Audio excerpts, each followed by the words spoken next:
Ladies and gentlemen, welcome back to Megaquarium. I am GeneralMing. We're here in Heartwood, and we are, well, we're just kind of waiting. We're chilling, we're having a good time. I don't want Velvet Horn, I want this one. Give the crabs a little bit of decor. Stop the prestige loss of that being a barren tank. And if you didn't know, that whole thing about the fish working the same way, where it's they have a lower chance to generate prestige if you've got multiple tanks and they can't repeat, like they can't generate prestige multiple times. It also applies to your decorations. Sorry. So if we're in here, we can see, as an example, this triangle turban weed has a 22% chance to generate 2 prestige. If your tank is big enough and you put multiple in there, you can get that higher.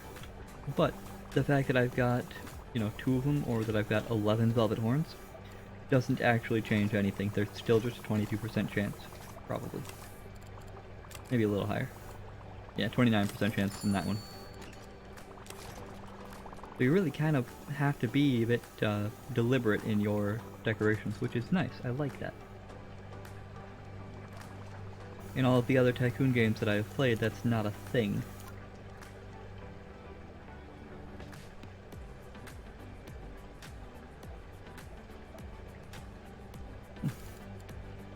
Let's see, what do I want to do?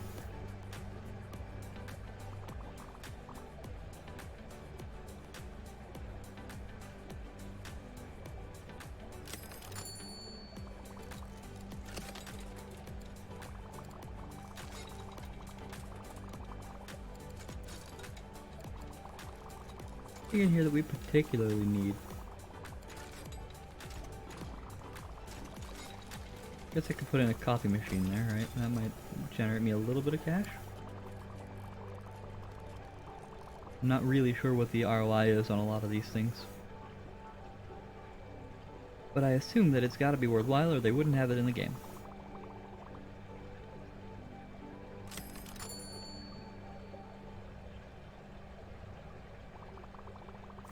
Okay, so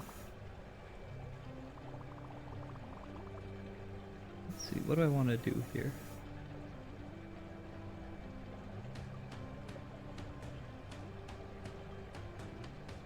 I think what we do actually is we go back into management, we adjust Romeo zone, and we re-add into it this area.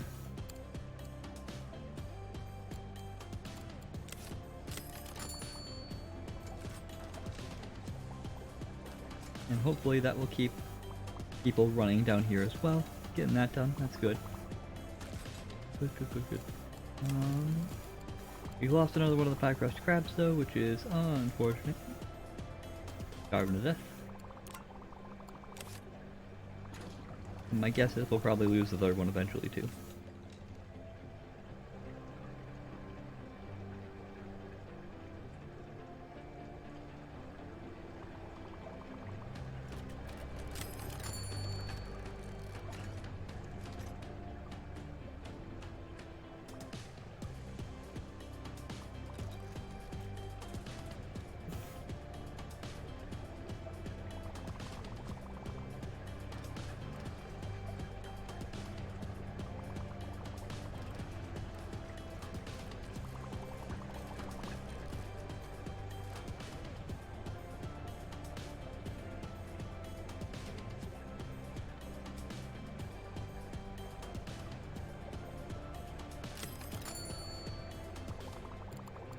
What we got? Stick to the level up? Meh.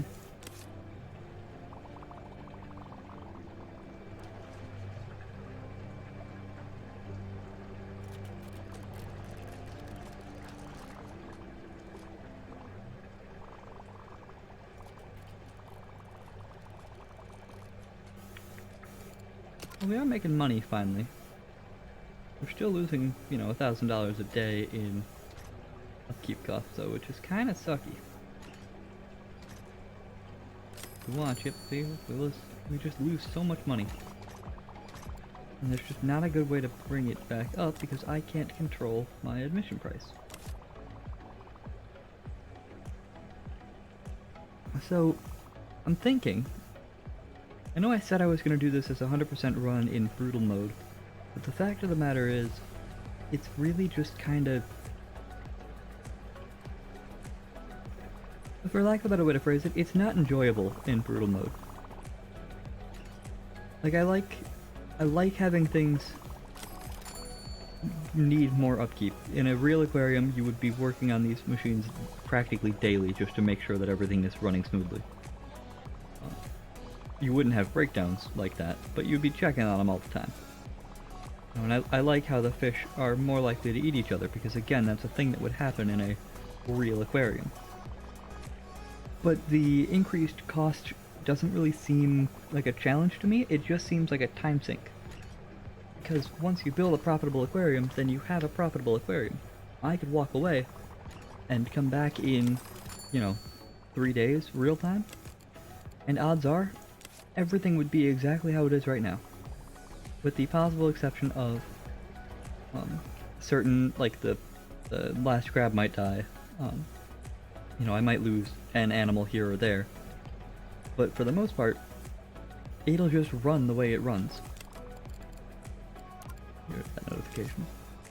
So I'm thinking, what I might do actually, in the interest of making the series a bit more enjoyable to watch and definitely more enjoyable to play, is to actually go ahead and scrap this particular level, go back to the main menu, start this level again, but on the easiest difficulty, because if I pause this for a second, we go into here with the new game, and for the record, that's still running, it's not running, it's paused, but it's in the background, I didn't lose progress. If we just check the changes here, so on Brutal, your notable differences are, everything costs 100% more, animal food and salaries are 150% more. Animals are more fragile, so they suffer more if something goes wrong. I like that. Animal eat each other chance is high. I like that.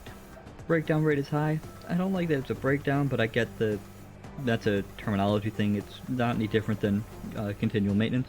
That's fine. Prestige generation 5% lower. Doesn't really seem to make any difference. But the capital costs and the animal food and salary, I don't like those two. All it does is make the game take longer without providing any additional challenge. The hard difficulty, meh, it's just a weakened version of that. Normal is fine, easy, everything is cheaper. Animals are unlikely to eat each other or die. Breakdowns rarely happen and you get 10% more prestige. And I'm thinking for the campaigns, I might actually go ahead and switch over to that. Now, the important thing to note here, and you guys can't see this because I don't have it set to register my overlay, but I'm looking in the Steam overlay right now to go look at the achievements, and so you've got achievements for all 10 of the base game campaign missions. They do not say what difficulty they have to be completed at. And then you get grow 50 animals to full size, complete 5 trades, buy 1,000 animals. I'm at 49 out of 50, 4 out of 5, and 959 out of 1,000 on those 3. But then the last 3 achievements are, in sandbox mode, reach rank 12 using the standard preset on normal or higher. The sandbox trials limited, reach rank 12 in the limited supply preset on normal or higher. And the sandbox trial completionist, which is sandbox mode, use the quick start preset on hard or higher. So what I can do is burn through the last campaign levels for the base game and also for the Freshwater Frenzy expansion on easy, because they're campaign tutorial missions basically. And then we'll switch over and do the sandbox missions on normal, and hard. And in fact, I think that is what I will do. We got 10 minutes left. I'm gonna go ahead and actually get started now on that one. I'm gonna go ahead and just commit to it, and I apologize if it's annoying to anybody who has been watching the series. But quite frankly, I just don't want to... I don't want to spend another 70 hours working on campaign missions. I want to get to the sandbox stuff quickly. So, what do we need to do off the bat? First thing I'm gonna do is sell that. Okay, and then we're going to in here by the double filter and plop it on there. Because that solves those problems. We do need a staff member, right? Yes. And look, I mean, now Xavier with a 3211, $56 a day. A 3-3 is only 23 bucks, you know, 1-2 is 12. Like, that's gonna make having the staff to keep everybody alive easier, which means the whole game runs faster. Some stuff for sale, we'll get to that in a minute. Who is the best call for right now? Might as well just buy Xavier. He can just run everything for a little bit. We need to do... Just go ahead and do that one. And we will grab that. That solves those problems. And I do need to put in... I'll just drop a Velvet Horn over there and... kelp in that one. Cool, okay. Take it into high gear. Start the science. We will start off with the balloon shell. We will start off with the marbled serpent starfish. We'll just get her going, right? So what does not change in the difficulties, the prestige generator, or not the prestige, sorry, the research point generation is the same either way. So I still have to wait through all of that. But I need to pop down a wall here, and I need to move these really quick so I can put a second wall up. What you might have noticed is that with what I've done so far, if we were playing on the normal game, like the brutal difficulty like I was, then we would already be out of money, pretty much. Right, because I bought a better filter, I put in a bunch of plants, and I hired a staff member, we'd be at like $3,000. Instead, we're still at $9,000.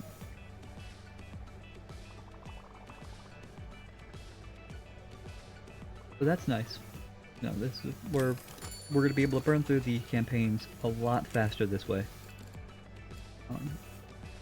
Which is, as I said, exactly what I want, because I'd like to get to the sandbox modes where I can do what I want to do rather than what I have to do. Blue and yellow groupers, not yet. Blue tubular sponges, not yet. Humpback snappers and schooling bannerfish, not yet. How did I do this last time? I think I just had a big ring.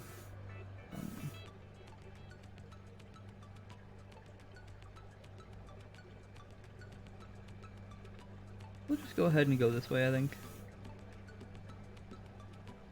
Nice little 2-block path over here, and then spot for an aquarium. What animals can I get that are high prestige? The blue and yellow groupers are high prestige. They are fairly straightforward. I can just get the one, plop it into a tank on his own. Needs to be a tank size 24. To be able to accommodate that fairly easily. A nice little wall tank, like right here. Full size wall tank. Full size wall tank. That way we can go ahead and do two things in these. Let's see, we will go ahead and buy the grouper.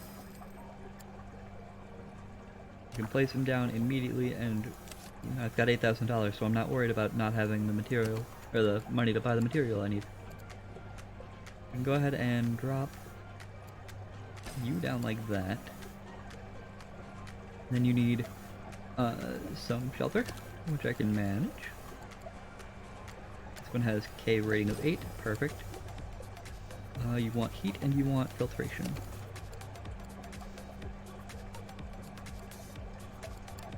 That'll solve that problem. Actually, that solves both problems. Yeah, 68 out of 60. Solid. But just to be safe, I am actually going to come into here. I'm going to grab a... nope, hold on. I'm going to grab that one and throw it on there as well, because now it'll... You know, there's a little bit of wiggle room, basically. And then grab a tool station and toss her right there. Cool. See? Solid. Now everybody's going to be complaining that they don't have the ability to go to the bathroom. That's a challenge right there. So let's go ahead and I think for this attempt we will put in bathrooms right over here.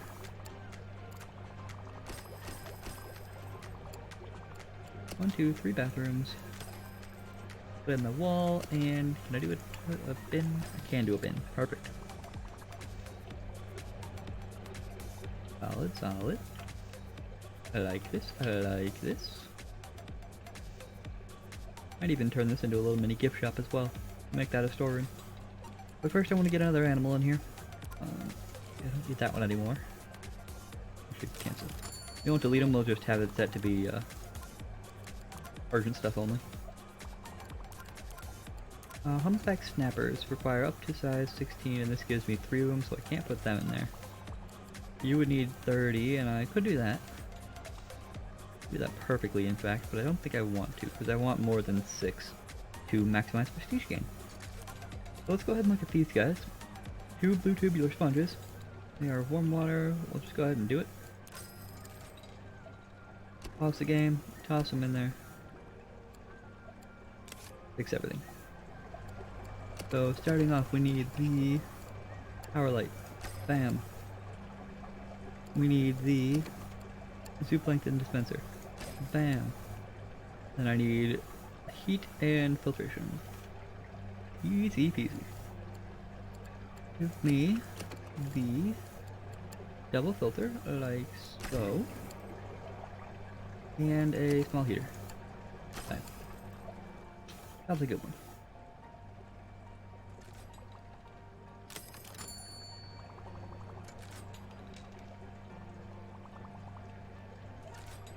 You guys are going to starve because you don't have any food. We can solve that problem by coming into the cold water, right? You will not eat crustaceans, or rather you will eat crustaceans, but the starfish, not a crustacean, it's a starfish. So we can put both of those in there actually. Yes, we can do like 1, 2, 3, and 1, 2, 3. And that means these guys will get fed because they normally eat food that is provided to them when I feed other animals. Put in a pitted column right there. And we'll put in a... Nope, not live rocks. We'll put in a rocky overhang over on the side. There. We should see the... Yep, there he goes. Do need to make sure I get this. Like that, because then we're going to move all these back and hide them. Reminder that your guests do not like to see anything that isn't a tank or something that's meant for them, so food boxes, hide them. I like to make this a double door because I'm feeling fancy.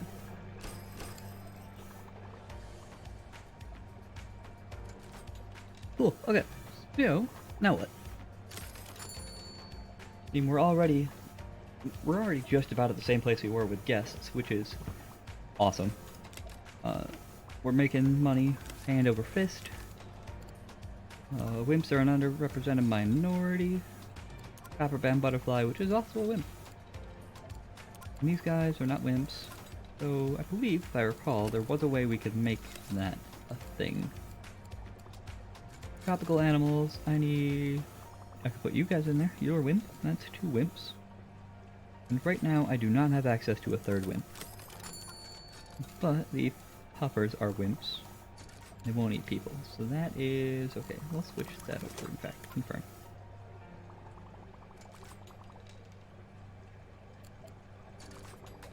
Okay, so now what? What do we do?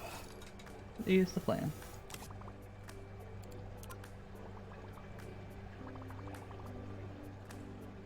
If we go ahead and we build... I think we build this way, and then we'll loop up and around behind here. Keep going. And eventually I'll wall that off and make it into a growing area for animals that have to grow up before I put them out. That sounds like a good plan to me. Let's make this area here into a nice little relaxation area for our guests. Put in a fizzy drink chocolate, 2 fizzy drinks, 1 chocolate vending machine, do a bin on either side, a couple more toilets there in the corner, and then do a couple of guidebooks. We will do like that, I think, for now.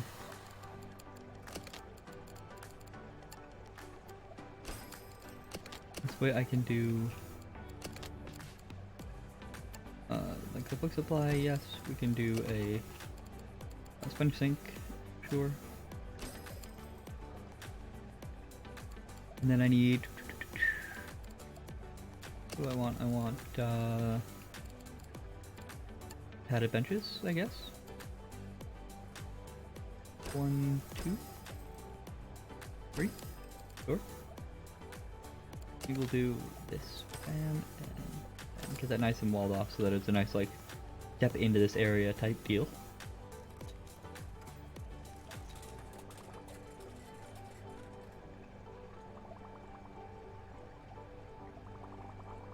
And with that, we're going to go ahead and wrap up this episode. So, thank you everybody for joining me. I apologize again if anybody's disappointed that we're not going to finish out the campaigns on Brutal. But as I said, I just don't want to sink that much time into this. Especially when it's not any more difficult than the normal difficulty is. If it presented an actual challenge, you know, if it was, if there was like a limit to the number of species you could have, or if, you know, if there was aging and disease or something that got enabled specifically for the Brutal difficulty, I would be all over it. I would absolutely be continuing Brutal if it were an actual challenge. But it's not. So, with that, thank you for joining me. I'll catch you in the next episode, and adios.